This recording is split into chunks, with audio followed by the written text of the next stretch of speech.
talking about our macro minerals, our micro minerals.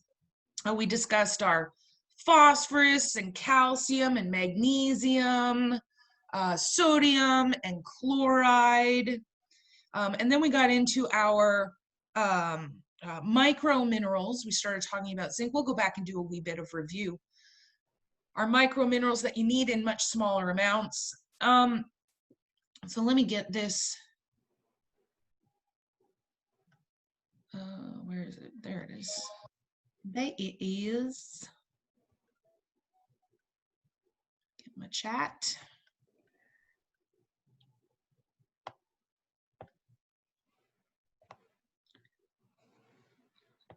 Oh, nope, over here. I got too much stuff open. I've decided I need a bigger monitor, I think. Or maybe a double monitor. That might be good. I might talk to the boyfriend about that. All right, so let's just go back and do a wee bit of review. I am going to be doing this minerals test, but not until early next week. I didn't think it was fair for the people who have makeup tests to have to do makeup tests and a new test. So I'm kind of, you know, you know what, you guys who didn't have makeup tests, I didn't think you'd mind not having a test over the weekend. If you do mind, let me know. I'm happy to get it scheduled, but I figured you guys would probably be okay with that. All right, so that test will be early next week, probably Monday or Tuesday. So today we're going to finish this up. We're going to start talking about life stage feeding, and this is really where nutrition starts getting, although it's already been a little repetitious, this is really where we just start taking all of the nutrients and plugging them in for what we want to do. So yesterday we talked about zinc. Actually, oops, wrong way. This needs to go here. There we go, that's much better. All right, so yesterday we talked about zinc activates up to 200 other enzymes. Now, wherever you have a mineral that metabolizes specific energy producing nutrients, put a little star beside it because I'm going to test you over it. Those are great multiple choice questions. So we talked a little bit about how this was involved in protein and carbohydrate metabolism. And then the big one we had a discussion about was the skin and wound healing. We talked a lot about diaper rash cream and how it's wonderful for really any kind of injury. It's non-toxic. It's not going to burn. I mean, you put it on baby's genitals. It's not going to, you know, hurt you. And it's great and it's cheap. Helps with your immune response. And I love this picture, this baby anti-monkey butt cream. Although you don't really need to get brand name, go and get the Desitin. It's cheap, easy to use. Always keep some on hand. That and hemorrhoid cream. You should always have, especially you ladies out there. And now I'm not talking because you have hemorrhoids. It's wonderful for the puffies under your eyes. Little lady tip from me to you. If you wake up and you get those really big puffies, put some hemorrhoid cream on your eyes and it will shrink down those puffy eyes. So there's my tip for you. All right, so zinc deficiency, we know regardless, computers, I was cleaning up my desk and I've moved everything. We know regardless, with the exception of one, anorexia. That's one question you all are going to get right on the test. We got the alopecia, the impaired reproduction, and the two interesting ones for zinc deficiency are where you have depigmentation of the hair. The hair kind of turns white or gray. It just loses its color. And then conjunctivitis. Now, we talked yesterday about how do we know if the conjunctivitis is something systemic, something going on within the body, or is it traumatic? Generally, if it's systemic, something going on within the body, going to affect both eyes. If it's traumatic, it's just going to affect one eye. Excess, I told you about my beautiful friend, and his adorable dog named Haas. and how Haas was an eater of pennies. So unless they are eating pennies, yeah, Miss Congeniality, no, but seriously, it does work. Just put a little bit of hemorrhoid cream under your eyes, and it does. It gets, now I have permanent ones because I'm dragging my butt all the time, but it will tighten up all of that under eye tissue. Cereal, it's amazing. And then use a little bit of diaper cream. It works much better than the anti-wrinkle cream. So not that any of you have to worry about that now because you're all fetuses. But yeah, you're all fetuses. Make me sick. Youth is wasted on the young.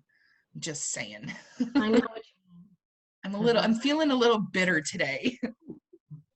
Let's have our little pity party of 2. Oh my God, right? Three. Okay, so the 3 of us. Yeah. God bless both of you. I love you both. My saving grace. When I have students who have not been alive as long as I've been a technician. Yeah, look at this face. Makes me kind of mad. Makes me very upset because I don't feel like I'm as old as I am. I still feel like I'm in my 20s. But hey, Me too. what can you do? Anyway, non-toxic. Go ahead, slather your face in diaper rash cream. It'll be fine. Manganese. Okay, we got 2 more energy producing nutrients here. Write those down. I'm going to test you on them. If we're deficient in the manganese, now manganese really is truly the epitome of a micromineral. We really don't need a whole lot of it. And honestly, this, whenever I hear manganese, okay, so one of my all-time favorite TV shows on the planet is Big Bang Theory. I own every season. I'll just do it, I own them digitally.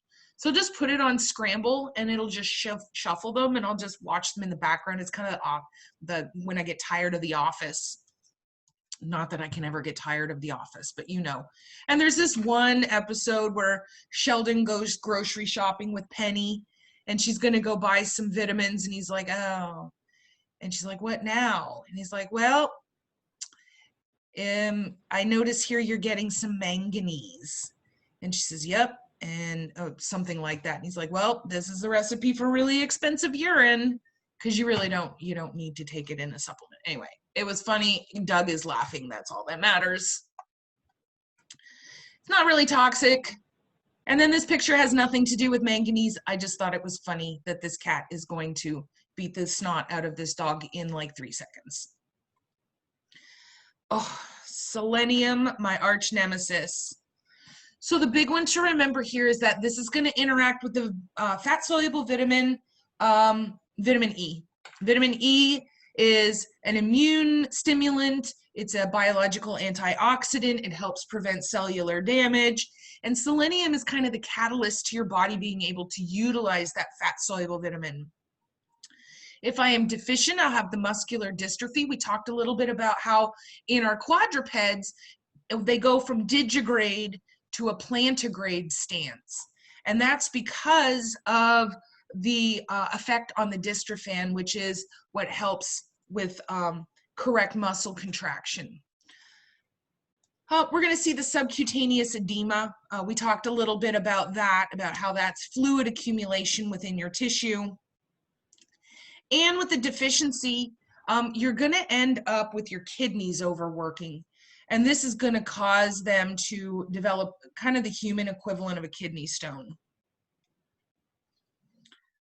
So here's just a picture. I'm not going to test you over this. You just need to know the basic that it is responsible for nutritional muscular dystrophy. And here we got the picture of going from digigrade to plantigrade. The excess, just remember Ms. Huff's horrible, terrible, no good, very bad day.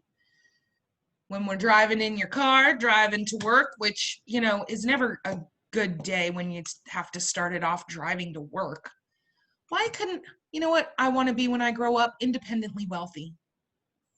I've decided when I grow up, I want to be independently wealthy. So if anyone hears any good job openings for someone to be independently wealthy, let me know. I think I'd be a good candidate. A life of leisure is something I think I could really excel at. Just saying.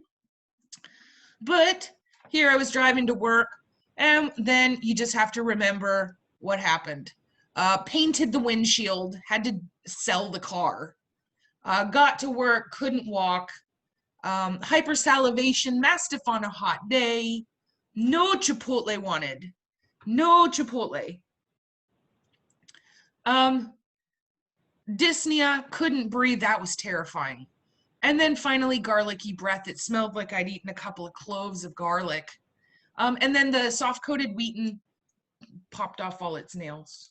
Thankfully, I didn't have that. That's more of a chronic excess when you pop off the nails. I had an acute, well, mine was actually an allergy, but it was still an acute response. So I got everything associated with that. Iodine. Talk to you a little bit about my childhood growing up and how I used to swim in nuclear waste. And that's probably a big reason for why I am the way I am and why weird stuff happens to me all the time. So iodine, immediately think thyroid.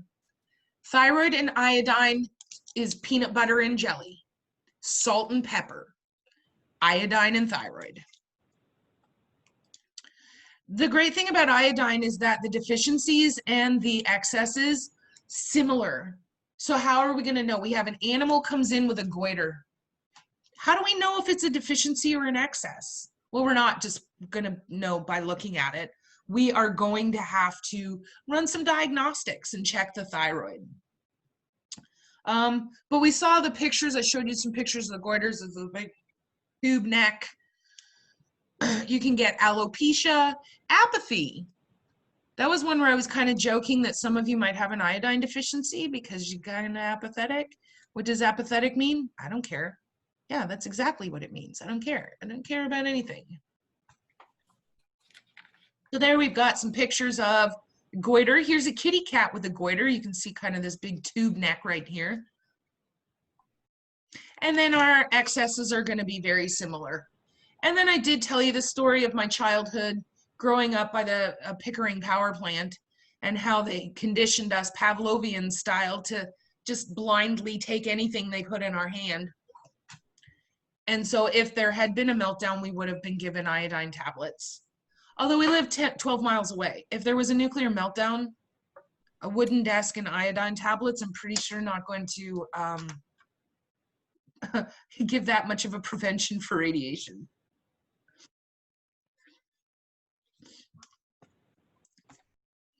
All right, we talked about iron and how Iron Man should have been a woman. This is going to activate our O2 and our CO2. So what iron does is it helps with the formation of hemoglobin. Now what hemoglobin is a folded, especially folded protein. And iron in this protein helps to bind with oxygen and carbon dioxide. And that's what transports it around your body with your erythrocytes or your red blood cells. And I drew a little picture of the tanker truck.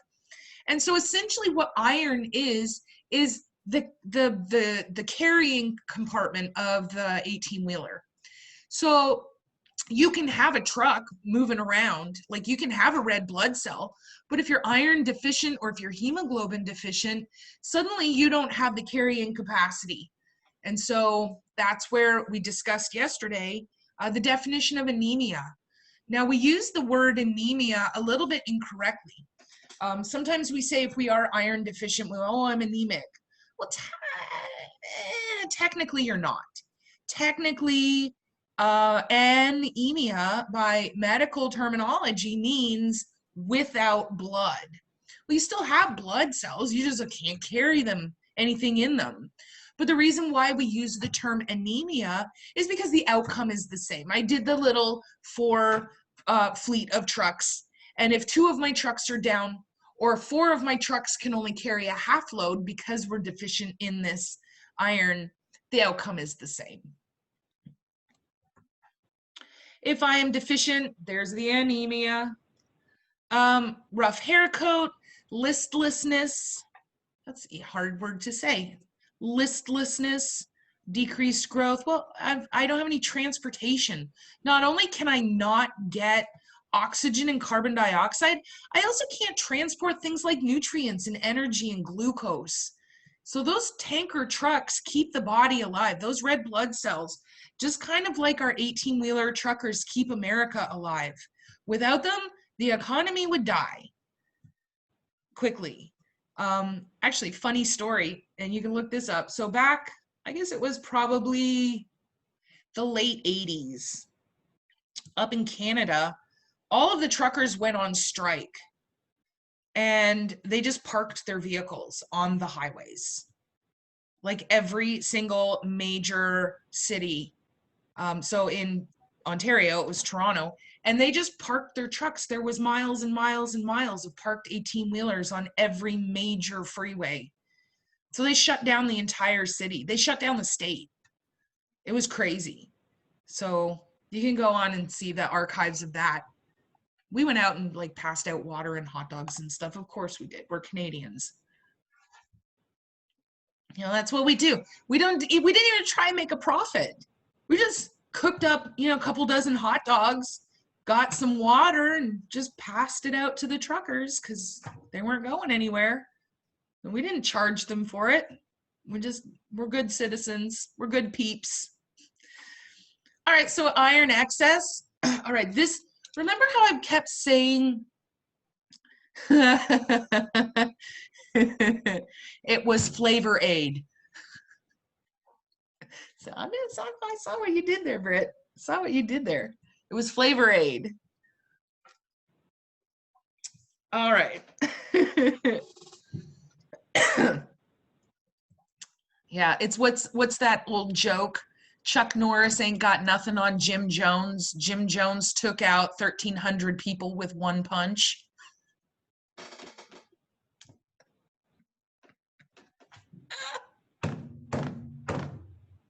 You know, like only 3 of us got that joke because the other people don't know who Jim Jones is. Okay, but the three of you that got it, you're laughing your butts off. Don't drink the punch. I get it. Right? Yeah. That one was a funny. All right, so remember how I've been saying anorexia is a common clinical sign of deficiency except for one? There was one exception to the rule. Every other mineral, anorexia is going to be a symptom of deficiency. Bam. This is the exception to the rule. Iron excess is going to be the exception. We're going to see anorexia with an iron excess. Everything else is an iron deficiency. So do you think that might be a good question for me to test you on? Yes, I'm going to say so. Iron excess is also going to be really, really hard on your liver. Your poor liver, oh my goodness gracious. So your poor liver just doesn't know what to do with this excess iron. And basically what it's going to do is just kind of stop working, basically. And that's not good because remember, your liver is the bank of liver. So all of the nutrients that you take in, all of the Chipotle, oh, I might get Chipotle burrito tonight. What? Yes. Or chicken nachos. Damn it, now I'm thinking about chicken nachos.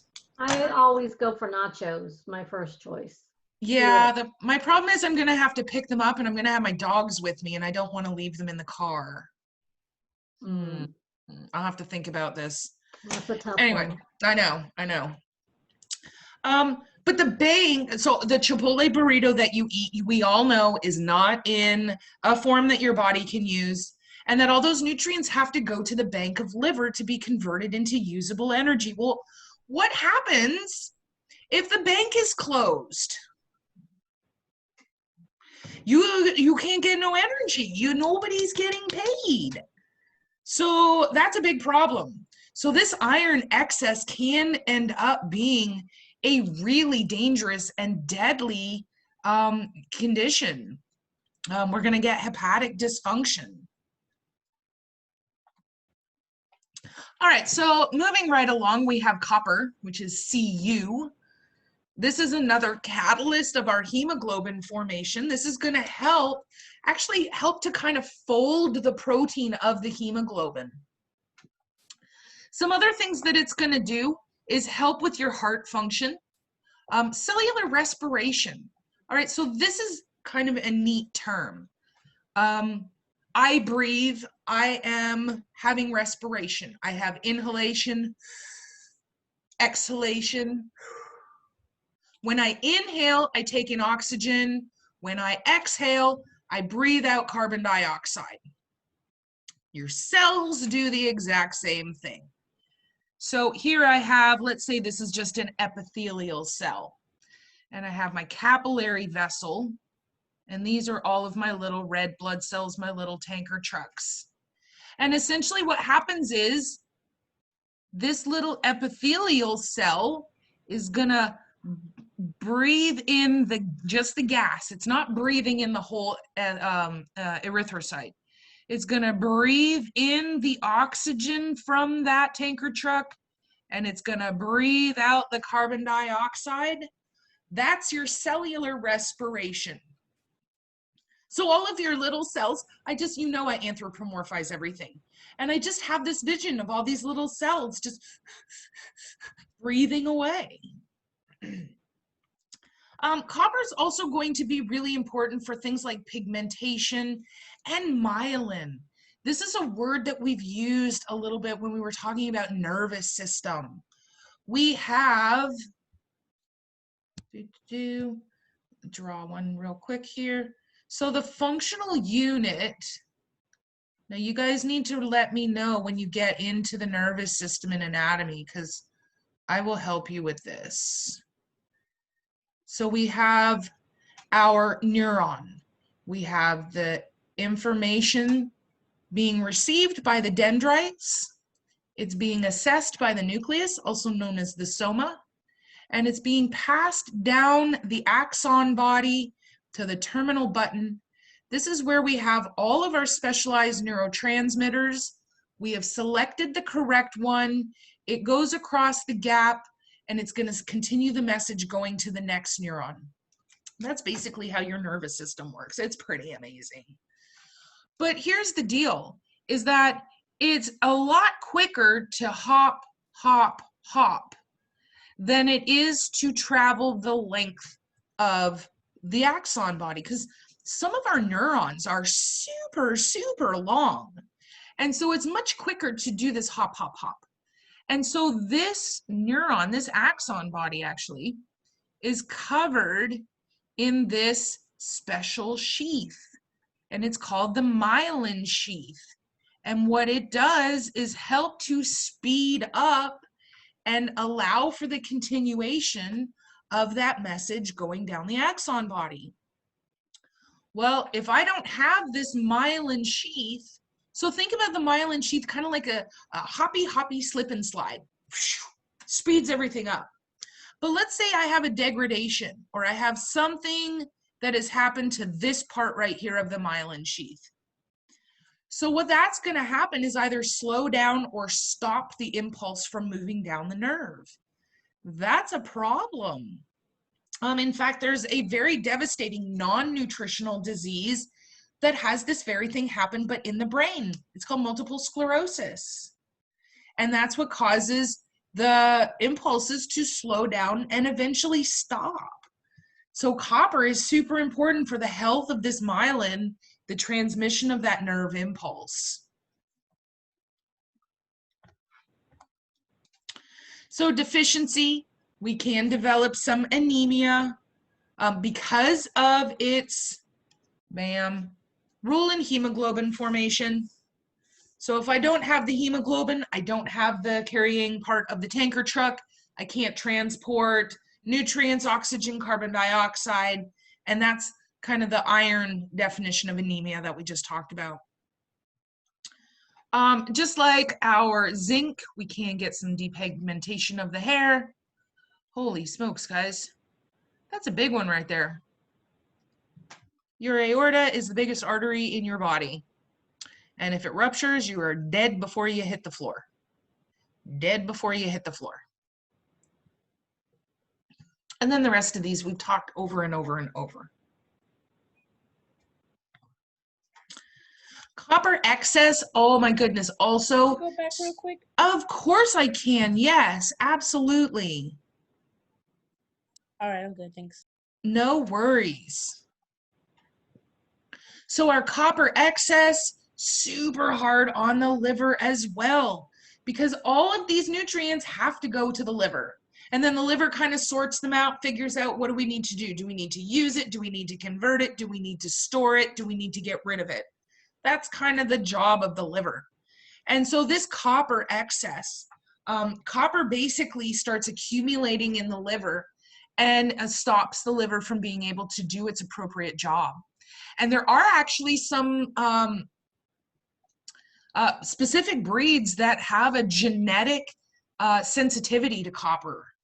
Bedlington Terriers and soft-coated Wheaten Terriers have a genetic sensitivity to copper. So you gotta be really, really careful and make sure that you're feeding them a complete and balanced diet. Where you get into trouble is with owners that are cooking for their pets. And these pets that are already very susceptible and very sensitive to the copper will end up with liver damage. And then you're in big trouble because we don't do liver transplants on animals. So just a wee bit of review. This is our review slide. Macro minerals, you need them in a higher percentage in your diet.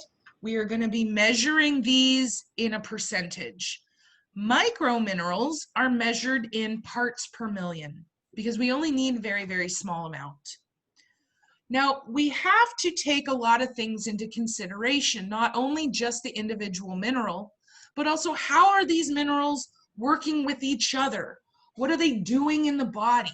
How is the body using them? What's the signalment of the animal? And what am I trying to accomplish with this particular nutrition? So a lot of stuff to take into consideration with this. Both can act as either antagonists. So our minerals can either act against each other or with each other. Against is antagonist, with is a synergist. And as with all of our other nutrients, even a tiny, there's really no room for error. If you have a marginal deficiency or even a marginal excess, House of Cards comes flying down. So as I said, antagonist, this is where we are working, we're working against each other. And most of our mineral interactions are going to be antagonistic, where one mineral, now that sounds counterintuitive, doesn't it? Why do we want these minerals working against each other? Well, it's not so much working against as having an off button.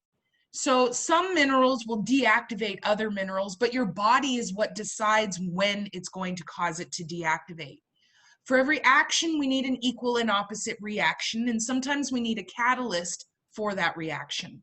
That's why some of these minerals work against each other, because they're actually a catalyst to stop another mineral from working because we don't need it to anymore. Does that make sense to everybody? I gotta talk to my she who shall not be named.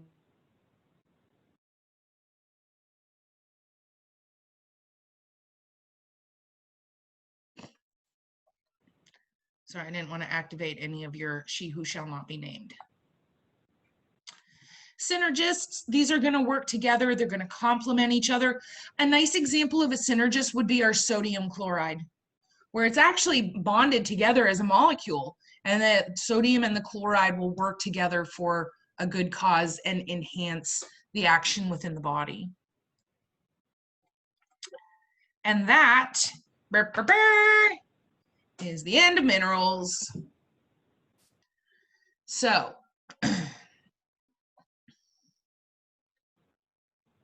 what questions can I answer for you about minerals?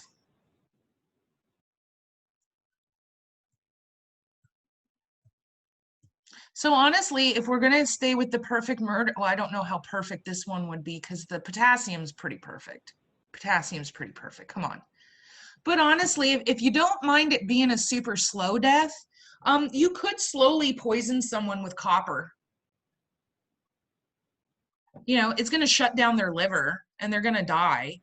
So I mean, if you're not in a super big hurry, it might take months. You know, hopefully they don't get on like a transplant list or something like that. But I mean, it would work in a pinch. And then it would just show that they had liver disease. So just another nice alternative to getting rid of those in your life that you don't want to have in your life anymore. All right, so no questions about minerals. I know, Britt, I know that would be so satisfying, but I'm also not really a big fan of incarceration. I mean, I've had enough trouble with quarantine where I am actually allowed to leave my house, and I have Netflix and TV and a roommate who's not gonna try and stab me in my sleep with a homemade shiv. Although I don't know Maisie's life. I don't know what she does when I'm sleeping. Yeah, so I don't think I would do very well in prison. I know for a fact I would not do very well in prison. No, I wouldn't make it. No. I I'd also like- don't think orange is a flattering color for your skin tone, Ms. Huff. But orange is the new black. Yeah. Hello.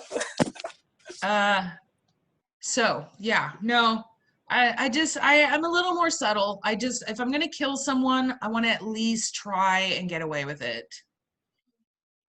So I mean, sago palm is another way to go. Make a nice spice cake with sago palm. That'll send them into liver failure pretty quickly. And it's not really detectable on a toxicity, on a tox report. So just make them a nice spice cake and use the bulb of a sago palm. I don't know how it got in there. It's just a seasoning. Yeah, if anybody was to kill me, they would just have to bake me something with poison. I'd fall right into it. 'Cause I'm a big sweet tooth. I'd go, yeah. If y'all ever want to know how to get rid of me, just bake me a poison cake. Got it. All right, so we all know how to get rid of Bernadette. That's funny. Yes, the men and the women have to wear pink, don't they, in Arizona? Yeah, because that crazy sheriff, although I don't know if he's still the sheriff there anymore. But anyway, it wouldn't matter what color, I would die. I would die. Again, I can physically leave my home. I have Netflix. I have Hulu. I have the Disney Plus. I have Amazon Prime. I have the Marvel channel for some reason. The DC channel. That's it. The DC channel. That's got to be his. YouTube, Facebook, Reddit. And I'm still bored to tears. So I would just not do very well. So I would avoid it at all cost. And guys, I don't like the food they eat. That's why I struggle. well, and I hate to bring this up, but guess who else is, yeah, their DC channel is a thing. There is a DC channel. So you have been living under a rock, Andy. And it does nothing, it has nothing but DC stuff on it. So I don't know. That's one he pays for. It just shows up on my Roku. But okay, so the other thing that I'm not really happy about as far as jail, and then we will get into life stage. Not generally super nice people are going to be in there with you. So no, no, it's not like you have, the Mary Poppins of society. So no, I'm good. I guess I'll just not kill anyone. Yeah, I know. There goes your weekend plans. I know. But you're also not allowed to drink beer. And I have a big problem with that because I need me a little burr. They can make you some jailhouse whoopee. What? I watch a lot of jail. I watch a lot of jail shows. Yeah, no, thank you. Oh yeah, so Andy, so you found it. Fabulous. Let me know what you think. I don't really watch it. That's his thing. He's the comic book guy in this family. You guys might actually meet him next week. Don't Is know. next week the week? Next week is the week. I'm going over there this weekend to help him pack up all of the tchotchkes and like take the TV off the wall and take all the pictures and stuff.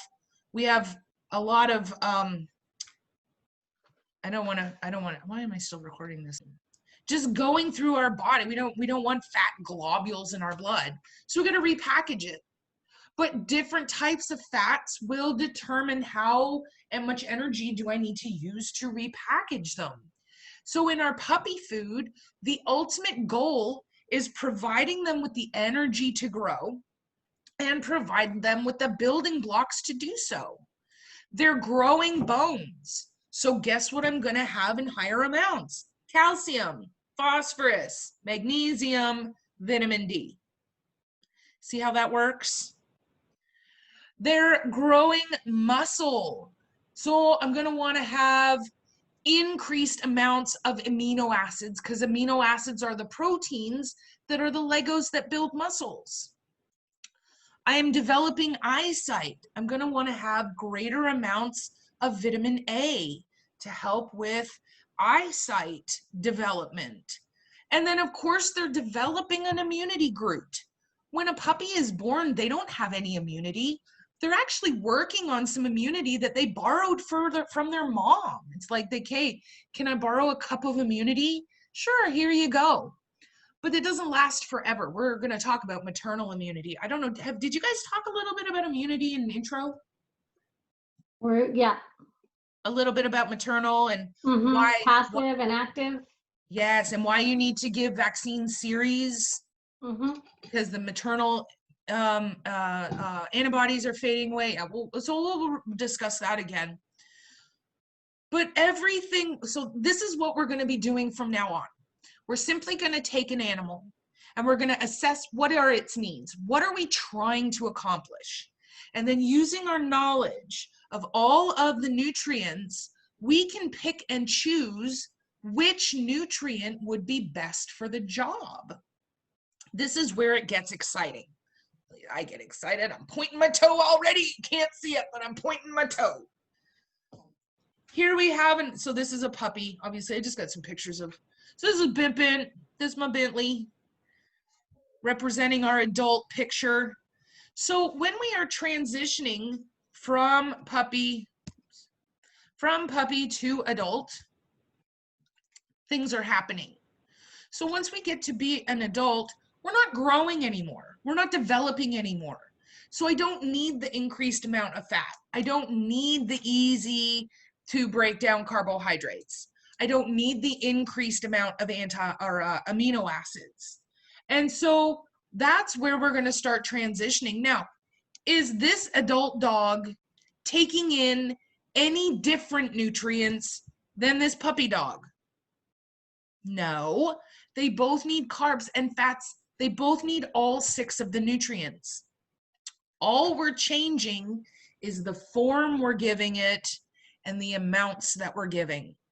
Because we're not growing, developing, we don't need those same volumes.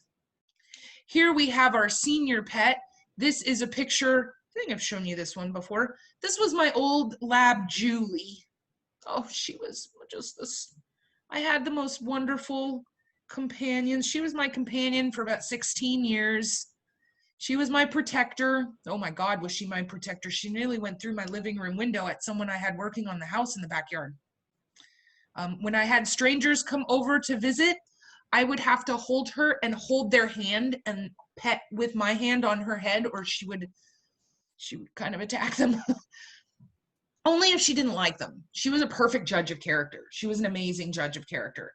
But before I got her, she'd been hit by a car or something, and her jaw had been badly broken and it didn't heal right. So her tongue always stuck out, always. Because her jaw was frozen and her teeth didn't shut all the way. So her tongue would stick out. But when we get into senior pets, set off of her tongue. When we get into senior pets, now we're going to have to do a little bit more of an individualized assessment, because we can go one of two ways with our seniors. Do we have a senior who is like here, this was the last 5 years of her life. She just slept, growled at things, and ate and pooped, and that was pretty much it. She was a great dog. Oh God, I love that dog. So, but she had massive arthritis. She had muscle wasting in her back legs. She had a lot of atrophy in her back legs, and that's because her hips had always been also been broken in the whatever accident she was in. We ended up having to do an FHO on her, which, as you know now, is a femoral head ostectomy, where we remove the head of the femur. So that's great long term, but she did develop some pretty significant arthritis. So because she had trouble moving around, she had this pain, she had a little bit of trouble keeping on weight. Her diet was specific for her because you could also have a different senior who's the complete opposite. A different senior who acts like a puppy. You know, we have these 14, 15-year-old dogs who are tearing around the backyard like they're 2. And they have wonderful muscle mass. And so that diet is going to be a lot different than the nutrients needed to support a dog like this. So when we get to senior diets, this is where we really do need to do an individual nutritional support assessment. So this is where the magic happens. So what happened here? There we go. I lost my mouse. Hang on, I lost my mouse. There we go. All right, so we're just gonna talk about newborns, adults, and seniors. Oh my All God, right. I had to use that bowl for babies. Do what? I had to use the exact same bowl for the babies because, like, we'll put that food down and they'll just, like, attack it. Yep. Oh, excuse me. All right, so we know that we have now had to support mom nutritionally. Mom has been growing and developing puppies inside of her. So we need to make sure that we are giving her everything not only that she needs for her own nutritional support, but everything that she's going to need to give the babies the building blocks to grow and develop. We'll talk about pregnancy here in just a little bit. But when we have post-patrician, which is after birth, these puppies, oh my God, you guys, they're growing at a rate that we as humans cannot fathom. They're growing and they can double their weight in a week. Okay, I know that you guys are looking at me right now because I'm kind of scrolling through your faces and some of you are kind of like this right now, like, who cares? It's a puppy, they're gonna grow. Okay, let's put that in context as far as the amount of energy. So human babies weigh what, like 8 pounds? Let's say on average, I think what, 8 pounds-ish? Yeah, I don't know, I'm guessing. How long does it take before they hit 16 pounds? Like quite a while. Quite a while. All right, well, these guys are, even though, yes, I get it. Okay, we're talking about 8-pound baby, and we're talking about a 6-ounce puppy. The amount of energy to grow is the amount of energy to grow. To double your weight is to double your weight, regardless of how big you are. These newborns need enough energy to double their weight in a week, 7 days. And now they're getting every ounce of that energy from mom. And now add another puppy, and 3 puppies and 5 puppies and 7 puppies and 11 and 13 puppies. And every one of those puppies needs enough energy to grow and double their weight in a week. None of you are showing me an appropriate amount of astonishment right now. Thank you.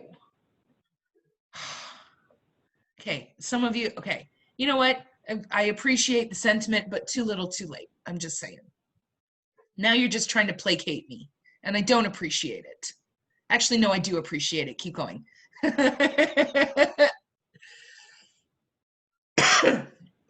That's phenomenal.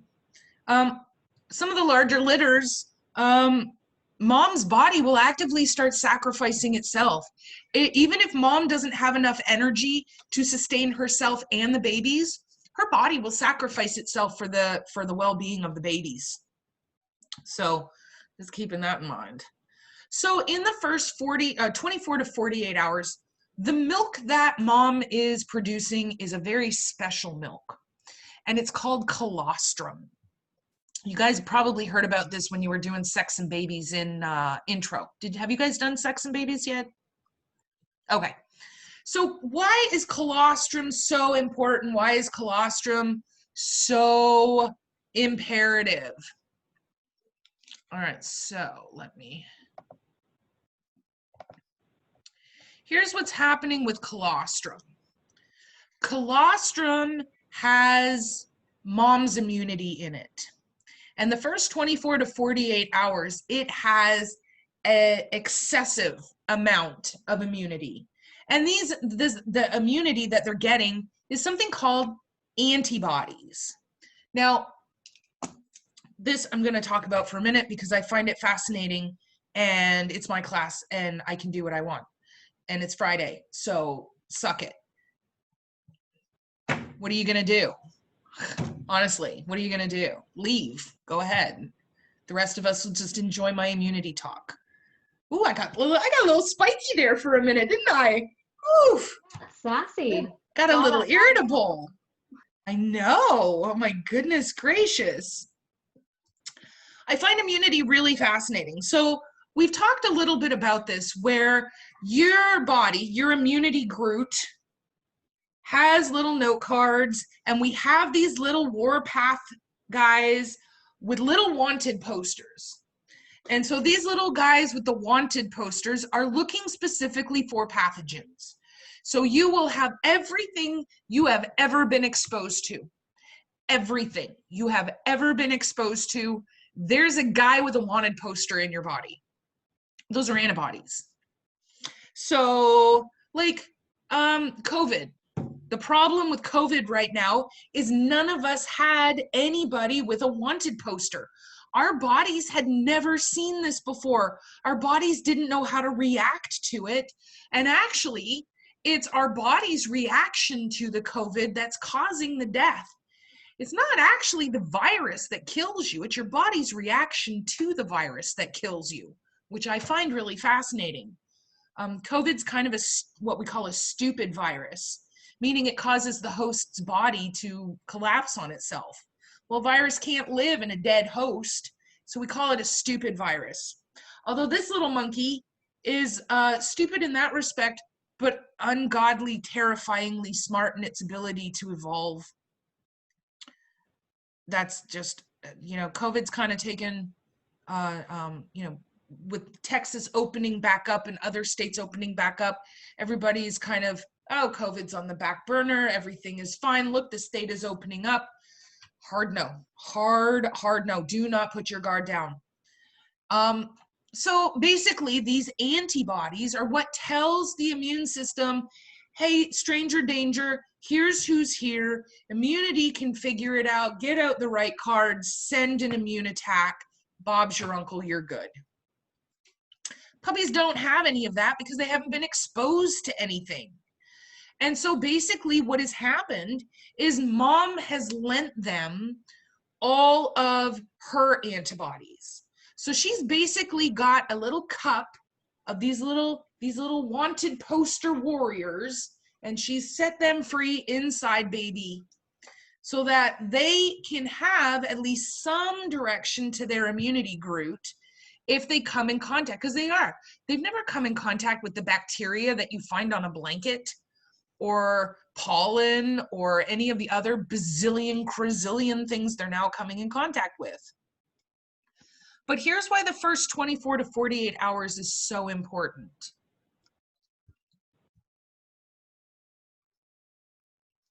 This is a puppy's immune system. That's immunity group. What's in it right now? Nothing. Nothing's in it. The first 24 to 48 hours, the puppy is nursing on mom. We have this very intense, high concentration of antibodies. And we fill up this immunity square, or not square, this immunity triangle. We fill it up. But what happens after 24 hours? It closes. So at 24 to 48 hours, this immunity triangle closes. If there's nothing in it, so let's say this particular puppy didn't get any colostrum. After 48 hours, can it get any antibodies? Nope. So now we have a puppy with absolutely no immune protection. And until they're able to get immunity protection for themselves, they are going to be at risk for pretty much everything. Our puppy, though, luckily, stop. Oh, I gotta do this. This one's different. So we have filled up our immunity triangle. So this is mom's immunity that we're working on. This is the whole premise behind why we have to give puppies a series of vaccines. So as long as this triangle is full, it can't get any fuller. Right now, obviously, am I simplifying immunology to the nth degree? Of course I am. But this is a great way that you can use. Stick this back in your technician little file cabinet, because inevitably you're going to have owners be like, I don't understand why I have to bring my dog in like 5 times. You're just trying to get money from me. He just had vaccines 3 weeks ago. You want me to bring him in again for vaccines. I think you're just trying to get more money from me. He's going to be fine. You just gave them to him. And yes, you are going to have clients like that. This is what you're going to explain to them. All right, so while this is full, I can't fill it anymore.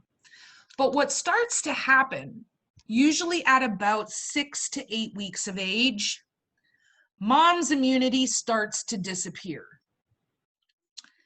Now, what I can do is I give a vaccine. The vaccine fools the body into thinking it's been infected with the disease. And the body launches an attack, but it launches an attack against something that is going to be pretty benign. I mean, the flu vaccine is not going to kill you unless you have an allergy, but it's not going to kill you. Why do you feel so sick and miserable after getting it? Because your body's launching an immune response against it. It's training itself how to beat this foreign invader. And as it's doing that, you're creating your own brand new antibodies. So now, that's not what I wanted to do. Sorry, hang on one sec. I gotta redraw. There we go. So now what I need to do is I've formed my own antibodies. And as I'm forming my own antibodies, they're gonna fill up this empty part of the triangle. 10 to 12 weeks later, this part of my maternal antibodies has now faded away. Those don't go at the same time. So this part has faded away. What do? I give a booster vaccine. Bam, I've now produced my own antibodies. At about 12 to 14 weeks, I got more that has, give a booster shot, Brr, brr, brr. And then finally at 16 weeks, I give the final vaccine. Brr, brr, brr. Immunity is complete. But this immune system, this immunity immunity triangle, doesn't stay full. And depending on the vaccine, we might end up having some of this memory fade away. And that's why you need booster shots. Every 10 years for tetanus. I don't know, we all had to get it like MMR, mumps, measles, and rubella. I don't know. Something else. But that's why you would need to have booster shots at some point. That's why your dogs, we give them booster shots every year, just to reinforce the body's memory of that foreign invader and keep it ready in case we get exposed to it. Just because you're vaccinated for parvo doesn't mean you're never going to be exposed to parvo. It just means your body already has the arsenal it needs to fight it off. Just because you get vaccinated for COVID or the flu does not mean you're never going to come in contact with COVID or the flu. What it does mean is your body already has the toolbox to fight it off effectively. That's colostrum. This is the whole reason why we need to nutritionally support our female when she's pregnant and right after birth, because she needs the energy not only to be growing and developing these puppies, but she also needs to make sure that her own immune system is healthy, because that's what the puppies are going to be depending on until they are about 16 weeks of age, is maternal antibodies. If mom is unhealthy and mom does not have a good immune system to share, now we have this cascade domino effect. And puppies aren't going to have any immune system either. So in the first 24 to 48 hours, that's the time that this triangle is open. After 48 hours, the triangle closes. Now, mom does not stop. Actually, get out of here now. Mom does not stop making antibodies. Okay, just because it's 48 hours later, it's not like she had the antibody faucet on and suddenly we turn the faucet off. Her milk will always contain antibodies. Her milk will always contain colostrum, just not in as high a concentration as in the first 48 hours. And the baby doesn't have the ability to use it for immune system anyway. After 48 hours, baby's now using those antibodies and using that colostrum for things like putting together its colony of gut bacteria. Because we didn't have one of those before. We never had to have one. Mom was giving us nutrients via our blood, so we never had to eat anything. So the colostrum is going to help to establish a bacterial colony. The colostrum is going to help to begin initiating the glandular functions of the stomach.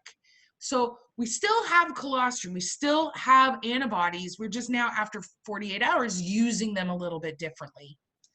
So I find that all really fascinating.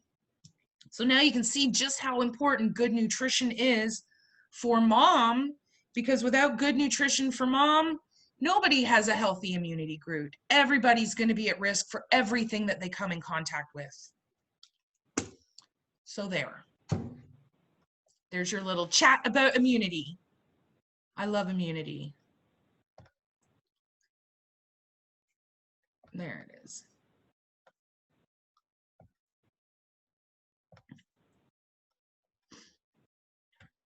All right, so newborns are going to double their weight in the first 7 to 10 days.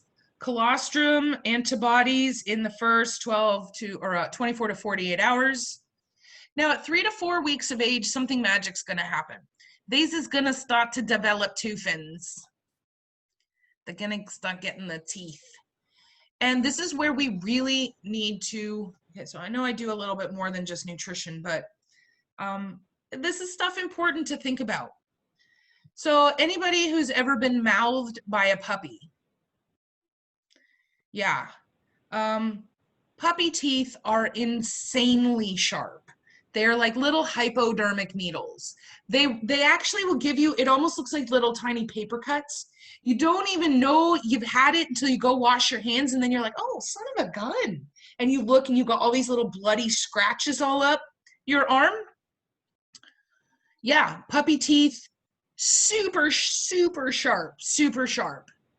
Now imagine that on your nip nips. Puppy teeth gnawing at your nipples. My boys can imagine this too. You guys have nipples too, you know.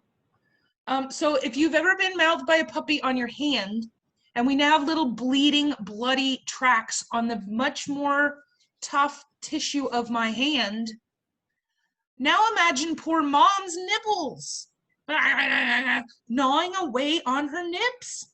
Oh my goodness gracious. So just in a non-nutritional thing, you're gonna need to really, because oftentimes we kind of are so focused on, oh my God, the puppies are so cute. We forget about mom. Mom's kind of forgotten about in the background at this point. Watch her mammary glands. Check her nipples multiple times a day, because this is the time, at 3 to 4 weeks, she's gonna develop mastitis. She's gonna get a mammary gland infection. And if the puppies are still nursing, they're now ingesting that infection. Dead puppies. So watch, I know I'm making a joke of it, but I'm being actually kind of serious. Watch those nipples. That's your mantra for pregnant, or not pregnant, but for nursing mothers. Watch those nipples. Sounds like a game show.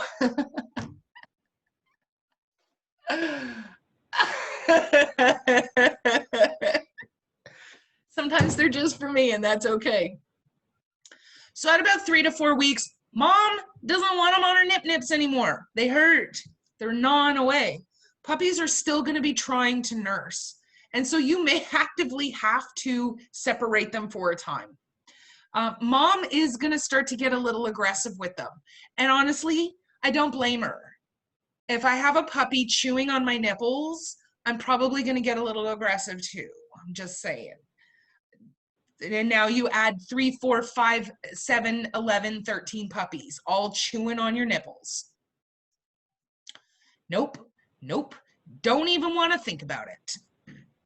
So again, behaviorally, you're really going to need to watch her, because she is going to start to get aggressive, which I don't blame her. Vitamin E cream and diaper rash cream. In fact, you can get here, do both.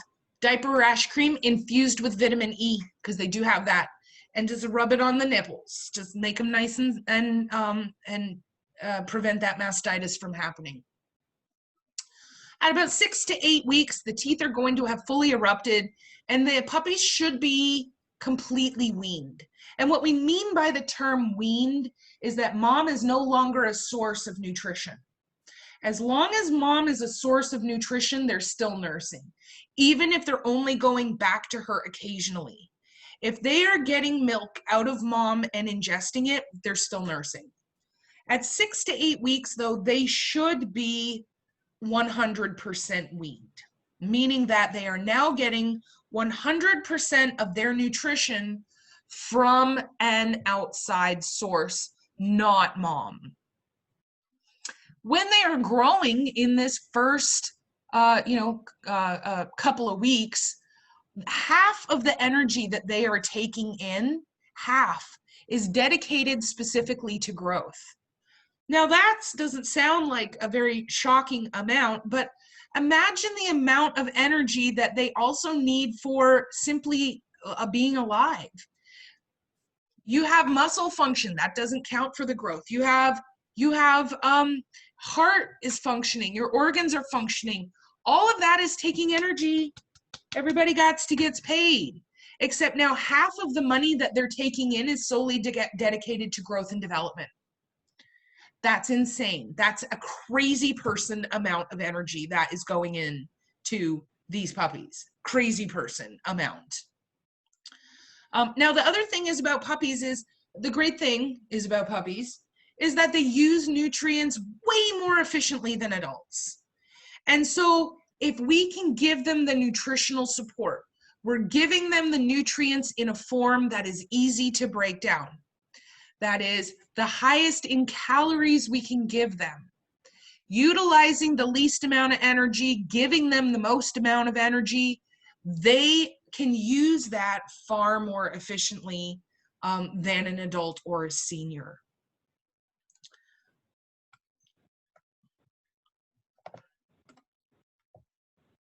So what are the things nutritionally that we're going to want to take into consideration? Well, increased fat. And a lot of this, guys, is kind of common sense.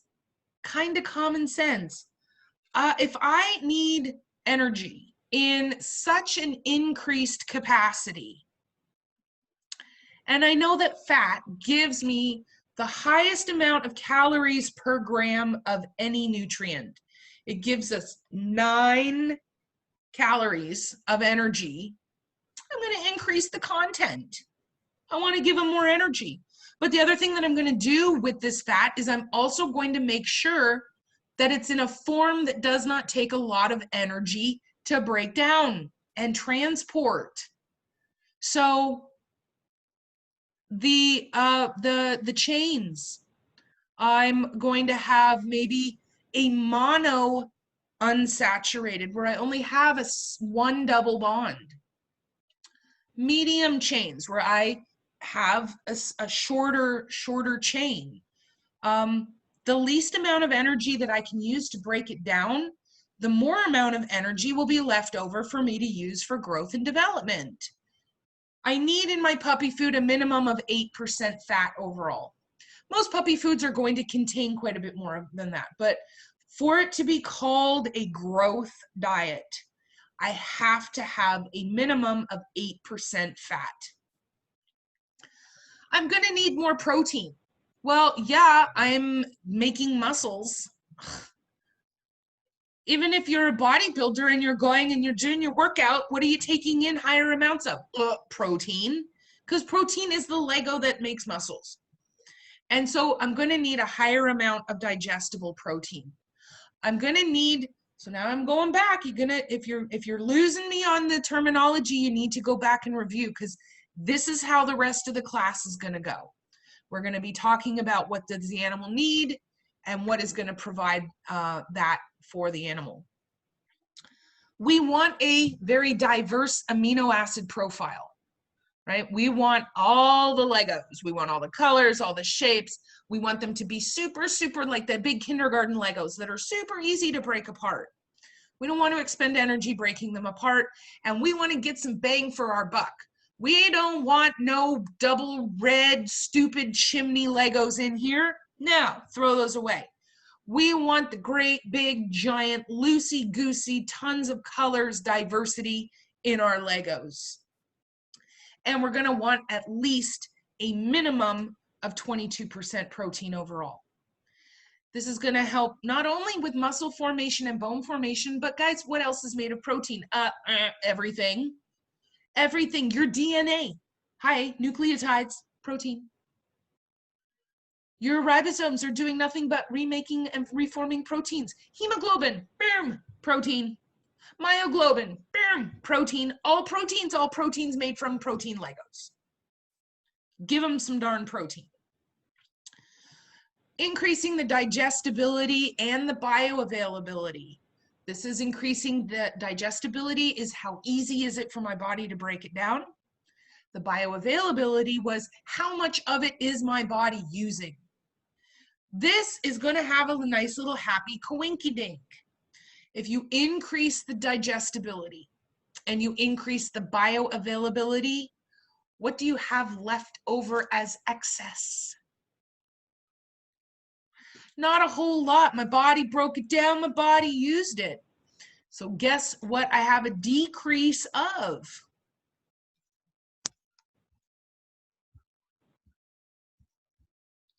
Poop. Brittany beat me to it.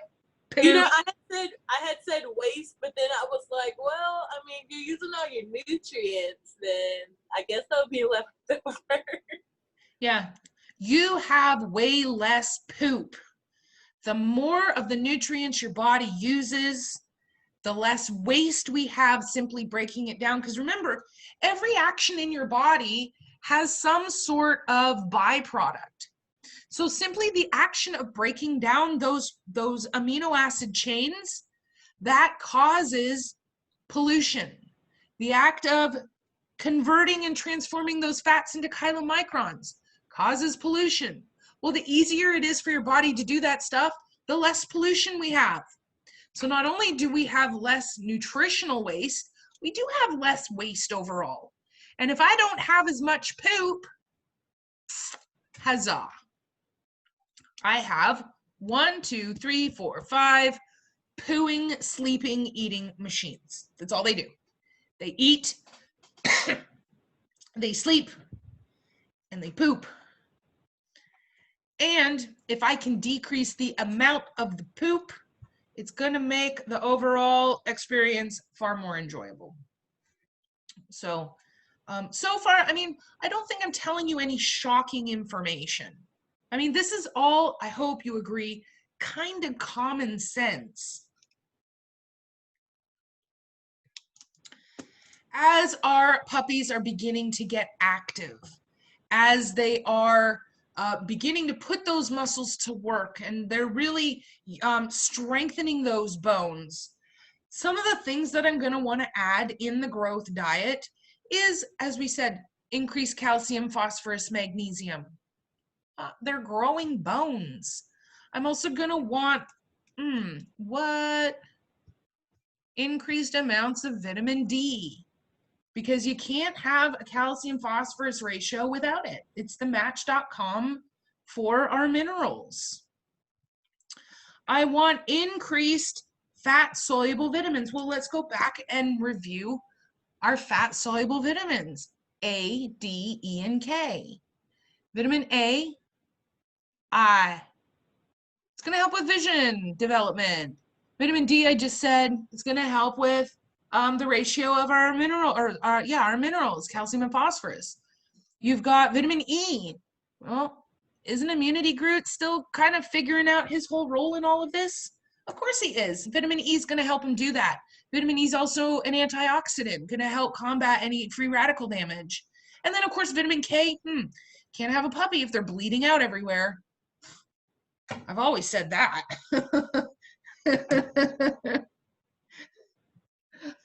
I don't know why. I don't know why that would. Vitamin K helps with blood clotting. Yeah, vitamin K helps with the blood clotting. It helps keep them from bleeding out. So I'm going to need increased fat-soluble vitamins. But if I got increased fat-soluble vitamins, don't I also need increased fat? Yup. So I want increased fat. I want fat in a manner that is easy to break down, easy to transport. We just talked about that. I'm going to add zinc.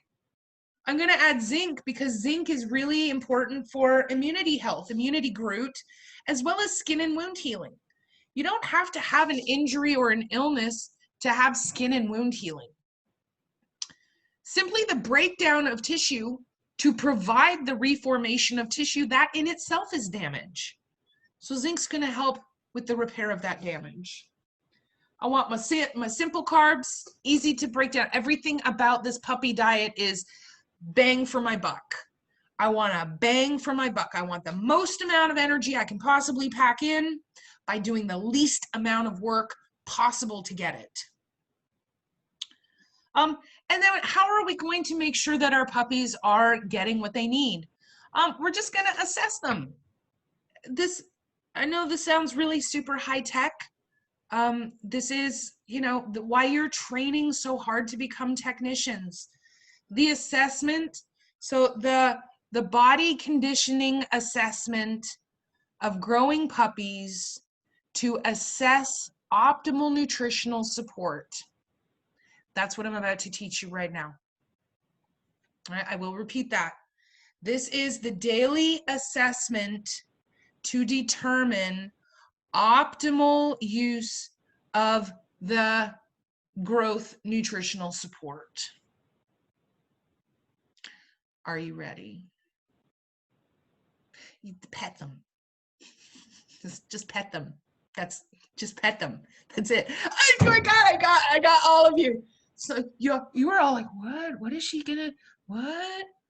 Oh my God, do I need to get a protractor out right now? I need a ruler, some measuring tape. I need duct tape, a goose, and some cocoa powder. What is happening? Pet them. It's a puppy. Just pet it. That's it. Just pet it. Pet the puppy. So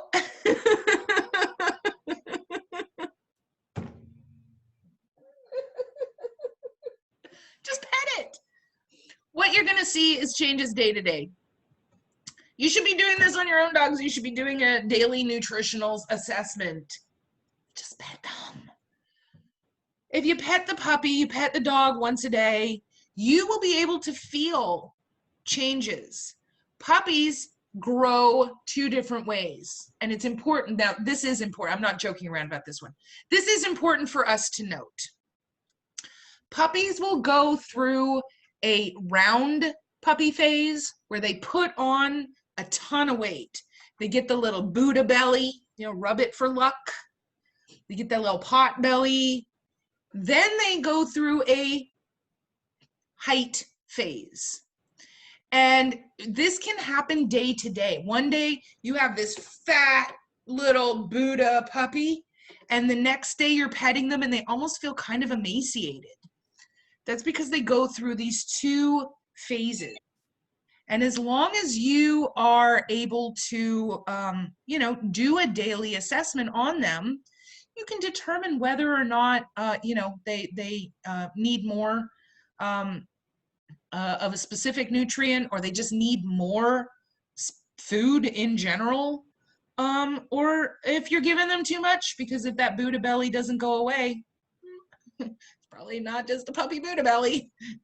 Probably feeding them too much, and they're getting like super fat. So just assess their body condition. Yeah, it happens with kittens too, Haley. Puppies and kittens go through, they get super fat and they go through a height. And the larger breed dogs even more so, because they will get super, super fat, and then you'll wake up one morning and they're 5 inches taller than they were the day before.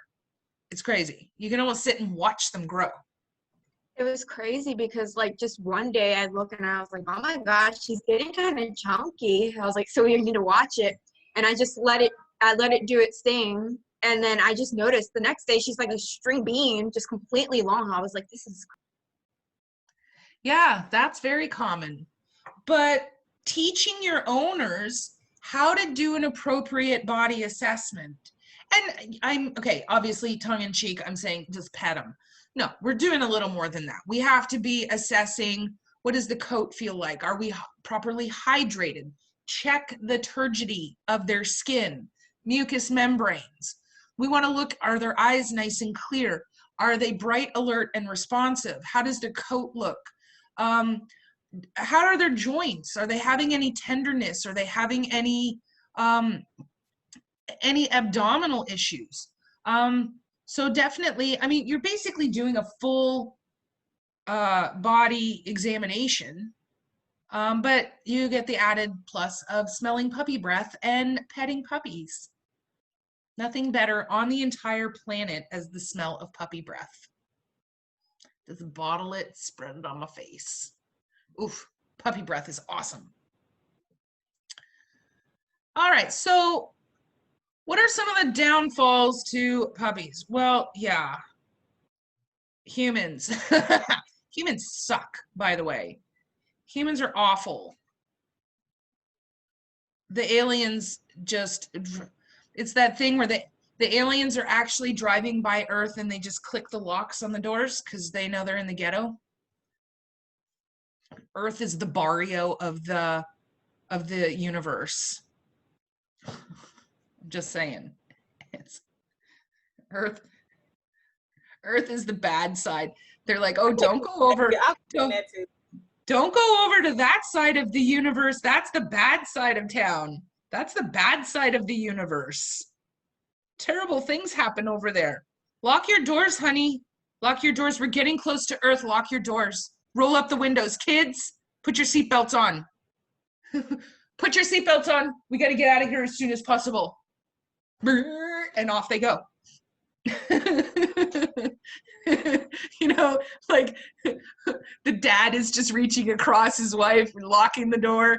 She's like, why did you go this way? Why did you set the GPS to take us to this part of the universe? That's Earth. That's Houston. I think I love my brain sometimes. It just my brain and I just amuse each other. Me and my brain. My brain just amuses me. I just love the mental, you know, kids, put on your seatbelts. Mommy's got to get us out of here. But Mom, you said that we could stop and get a pet. We are not. I will turn this UFO around right now. I told you we're not going to get pets on Earth. Those things are dirty and dangerous. We will go to Alpha Trion 4 and get you one of those. We're going to get you a purebred. We don't want a shelter mutt. This is sheltered humans. I'm now an alien mom yelling at her imaginary alien. I was going to say, I Where's your love how dog you doing? turn around in the back like you're really yelling at somebody. I mean, you really go all in. This is what I love about this class. I You commit. I'm thinking about the dogs. Like, what is Poppy and them doing over there? They probably looking like, what is happening? They're like, what? Why are you yelling at us right now? We don't understand what is happening. Right? Yeah, we will turn this car around. We will turn this UFO. I told you no shelters. I told you no strays. Not after the last time. You remember what happened last time? Is it bad that I kind of do that when I'm like eating at the light and like a homeless person come up to me and I be like, oh crap, they finna yank my dark car open and take my French fries. You know something? I do that too, but then I feel bad, so I'll like ask them, hey, do y'all want a meal? Because I live by Chick-fil-A, so I get them something, just so you know. That whole scenario in my brain just made my day. That just made me laugh. It made ours too. Little The baby acting and in the everything. back. I do. I just have this. Put your seatbelts on. You're gonna get us out of here. Sippy cup of green slime. Just Quarantine's getting to you. Oh God. I can just imagine the dogs. They probably got their head turned like, huh? Maisie's right here looking at me. What? Look. She's like, what are you doing right now?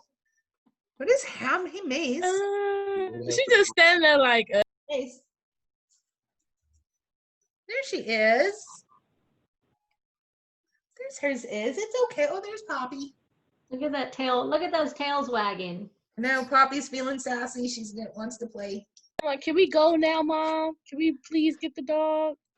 Instead of the UFO. Oh, yeah, guys, I needed that giggle. Thank you. Oh, that was funny. That was funny. I don't even remember what I was talking about before I was that. going to say, how did we get on that subject? What were we saying about the alien? Just from humans being terrible. Oh, Yeah. that's right. That's right.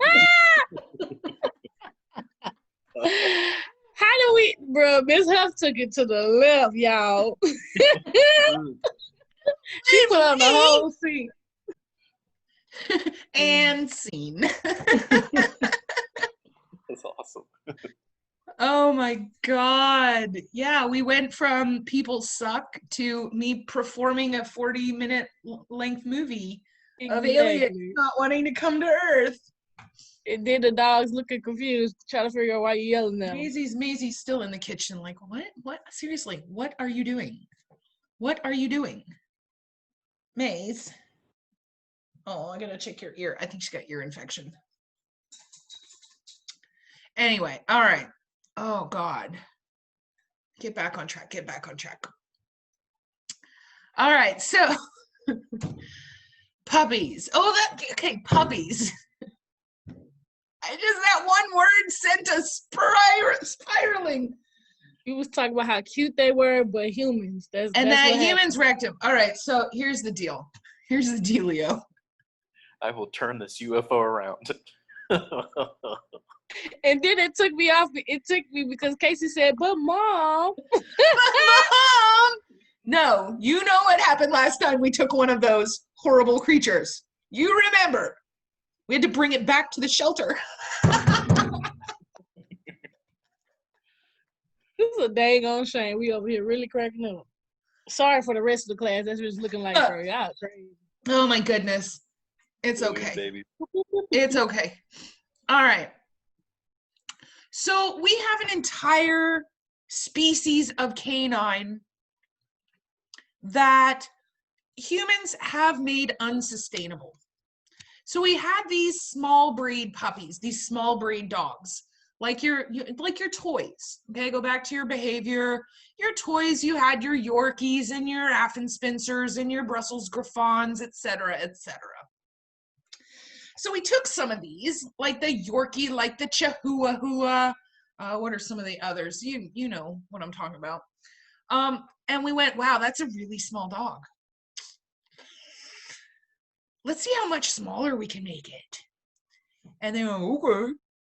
And so they started breeding these dogs so that we now have an entire, instead of just small, medium, large, extra large breed dogs, they have now, over the last 20 years, created an entire new subsection called the microbreed.